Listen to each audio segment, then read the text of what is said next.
I stumbled upon something that caught me completely off guard. The top student in our class was digging through a trash can for food. And that food? It was the breakfast I had just thrown away. What shocked me even more was discovering that he lived in that rundown building across the street. The next time we crossed paths on the school bus, I wanted so badly to go up and find out more. But when I looked into his eyes, I froze and couldn't bring myself to say a word. There was something in his gaze, an overwhelming emptiness and hopelessness that stopped me in my tracks. That afternoon after school, I carefully packed some drinks and a homemade lunch, along with a few daily essentials. I carried everything over to that abandoned building and gently set it down by the door. I knocked, then quickly ducked behind a tree. My heart was pounding. I was so afraid he'd catch me. But as it turned out, he had seen me the whole time. The next day, I headed to school like usual. The moment I got to the bus stop, I spotted him already waiting there. Thank you. I don't know what you're talking about. I didn't admit to anything, but Nick knew exactly what I had done. When we got on the bus, he sat down, right next to me this time. Curiosity got the better of me, and I finally asked him about everything that had been puzzling me. So why are you at that house? My mom kicks me out. Why? Because she likes dating guys that beat the shit out of her. Nick instinctively hid the scars on his hands. What I never could have imagined was that his living in that abandoned building was tied to a secret one that wouldn't come to light for over a decade. Because Nick had a certain smell about him, some classmates started whispering behind his back. God, I can smell him from here. Seeing how embarrassed he looked with his head hung low, I reached out and invited him over. Look, my parents don't get home from work till around 5, so if you want to shower or, I don't know, wash clothes or, I don't mind. Yeah. Sure. When I saw that bright smile spread across his face, I finally felt a sense of relief. The reason I chose to help Nick wasn't just because we were classmates. It was because I understood what he was going through. I was dealing with something similar myself. My father was the town mayor, a title that looked impressive to outsiders. But behind that picture-perfect facade lay a painful truth no one knew about. My father had a violent temper and would beat my mother for no reason at all. I had witnessed it countless times, and it left me living in constant fear of him. Before long, Nick came out of the shower wearing some of my father's clothes. Thanks for the clothes. Yeah, of course. My dad won't even know they're gone. He doesn't usually wear jeans much, so. Ready to leave, but I asked him to stay. My parents aren't going to be home for an hour Or so if you want to watch TV or something. So we sat on the couch together, munching on popcorn and watching TV. In that relaxed moment, I asked Nick what he planned to do after college. In the Marines. Oh. I'm sorry. I couldn't help but laugh. The Marines don't exactly take scrawny guys. But I was happy for him, because that hollow, defeated look in his eyes was finally gone. With nowhere else to go, Nick had been living in that crumbling building across the street. I would often go over to hang out with him, and we'd plant things together. Looking back, those moments planted the seeds for everything that came later. You're just protecting the roots, you know, from the snow or in case it freezes over or anything? I mean, the roots are the most important part of the plant. What made you want to start growing things? When I take really good care of these plants, they reward me with flowers and vegetables. And when I don't, they just shrivel up and die. Kind of like us. His words made me pause and think. I looked up at the oak tree beside us. What about that oak tree? It doesn't need anybody to grow because it's capable of taking care of itself. No matter what, it'll keep standing. Strong and sturdy and... It wasn't hard to tell. I long to be strong and independent, just like that oak. With your dad and your mom. Does that happen a lot? Seeing my furrowed brow in silence, Nick realized he had accidentally touched a nerve. He quickly pulled me into a warm hug. In that single moment, something new and different began to bloom between us. The next day on the school bus, Nick gave me a heart he had carved from oak wood, a reminder for me to be strong and resilient. When I received the gift, I couldn't stop. After school, Nick made me fresh-baked hot chocolate cookies. That's when I discovered his passion for cooking. He started asking me a question. So, did you kiss me earlier because you really wanted to? Or was it mostly just to get back at Katie? I really need some clarity here. I wanted to. But we were so caught up in our happiness that we completely lost track of time. My father had already pulled into the driveway. I told Nick he needed to get out of there fast. He had barely climbed out the window when my father walked into the kitchen. He must have heard something. I made cookies. But luckily I felt on my feet and managed to throw him off. But the deeper in love we fell, the more we lost ourselves in each moment. One day, while we were getting close, the worst happened. No, please stop. No, please. Lily! Open the door! Lily! I'm coming! Open the door! Who's in there? He's moving. Hey, open! My father burst through the door, and when he saw us, he completely lost it. He didn't even give me a chance to explain. He grabbed Nick and threw him to the ground, then started beating him mercilessly. No matter how hard I tried to pull him off, he wouldn't stop. If anything, his punches only got harder.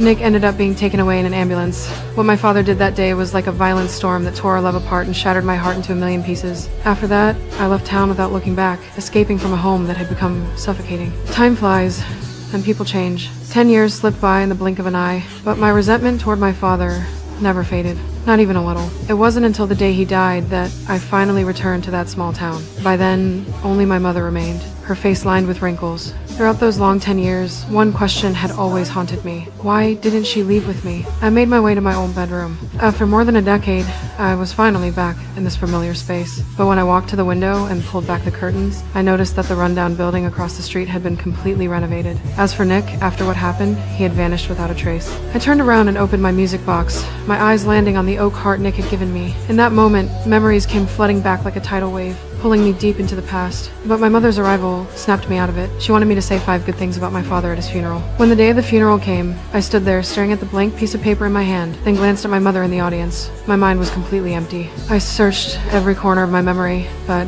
I couldn't come up with a single thing worth praising about him. So, under the confused and questioning stares of everyone there, I quietly walked out. I returned to Boston soon after, but the heaviness in my heart just wouldn't lift. Carrying this indescribable sadness, I found my way to a quiet rooftop. I had just sat down when a man appeared out of nowhere and startled me.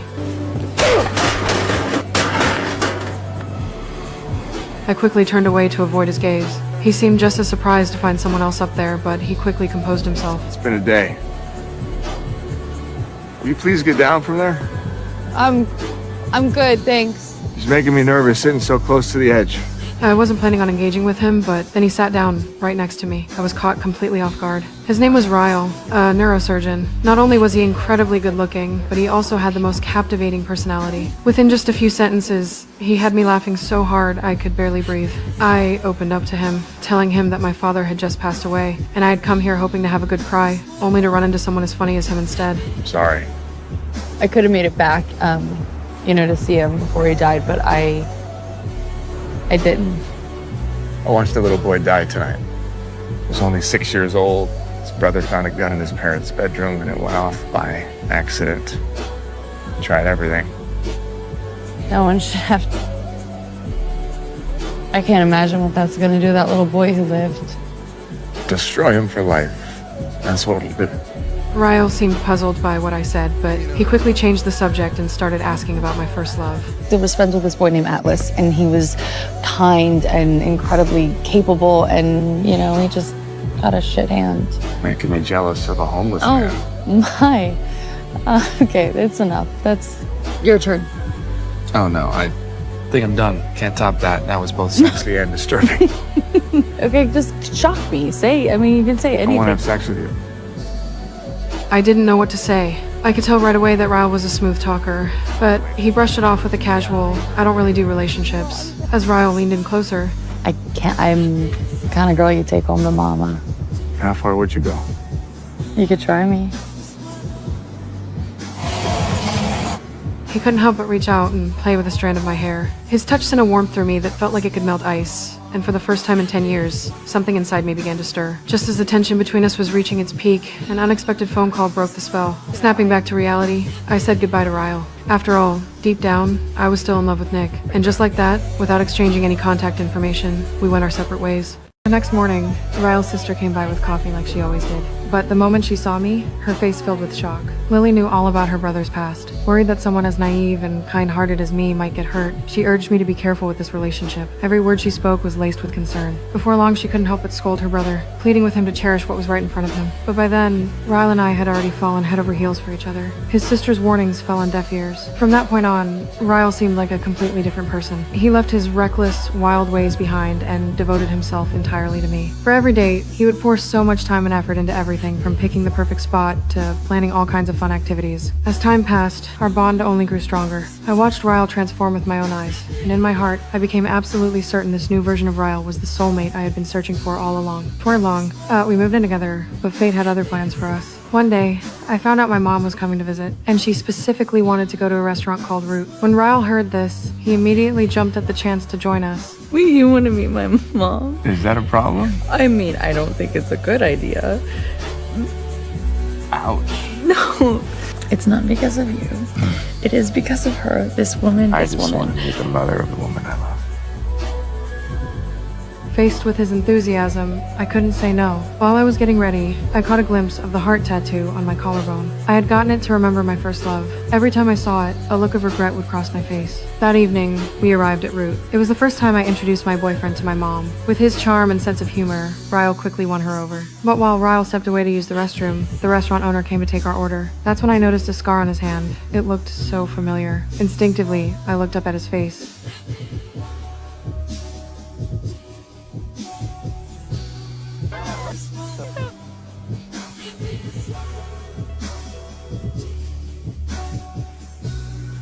I would never forget that gentle face.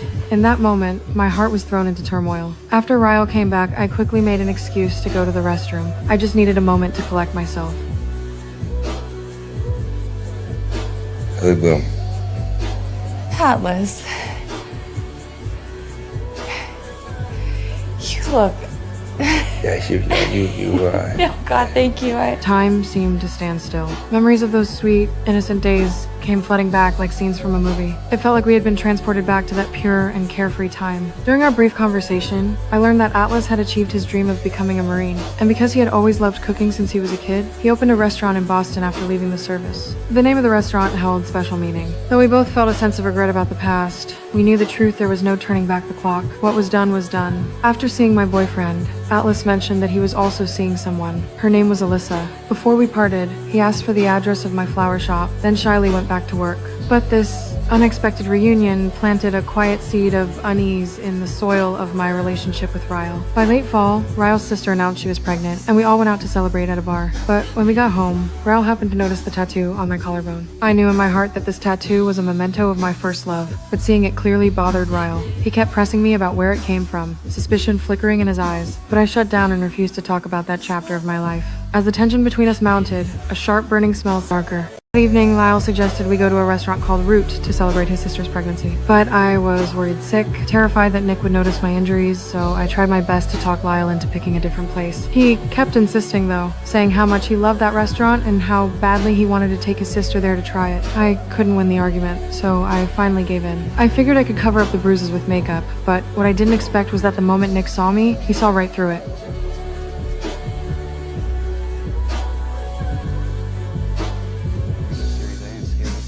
And what surprised me even more was that when I went to the restroom, Nick didn't hesitate to follow me. When Nick caught up with me, he told me point blank that Lyle was an abuser and urged me to leave him as soon as possible. His words sent me into a panic, and I rushed to get out. I sent Lyle into a rage, and before anyone knew it, impulse took over. The two of them were suddenly at each other's throats. The scene turned into complete chaos, but thankfully, people nearby rushed in and quickly pulled them apart. Stop! Get out of my restaurant!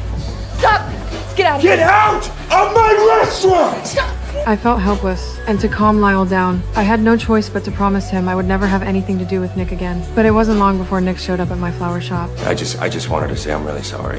I was out of my mind and acted like a jackass. I just feel really bad and I'm sorry. Yeah, no, it's all good. It's, Once again, I tried to explain that my injuries were just an accident. Nick didn't argue with me. He just said softly, Are you happy? yeah. Yeah? Are you? No. but he still couldn't let it go. He pulled out a piece of paper, wrote down his contact information, and slipped it into my phone case, hoping I would never have to use it. Then Nick turned to leave. As much as it hurt him to walk away, he knew that only by putting the past behind him could he truly move forward. Time flew by, and before long, Lisa's baby was born. Lyle absolutely adored the little one, and seeing how smitten he was, his sister and brother-in-law kept nudging him to propose to me. Caught up in all that joy, Lyle worked up the courage to pop the question. Will you marry me, Lily Blossom Bloom? Yeah? And just like that, we walked down the aisle together. I thought married life would head in a better direction, but fate had other plans. One day, while I was on the phone with my mother, something happened. You okay? A wave of dread washed over me, and I rushed over to see what was going on. When I got close enough to look, I realized Lyle was holding the note Nick had left behind. I called the number. It was. You promised me I know. I would never lie to you.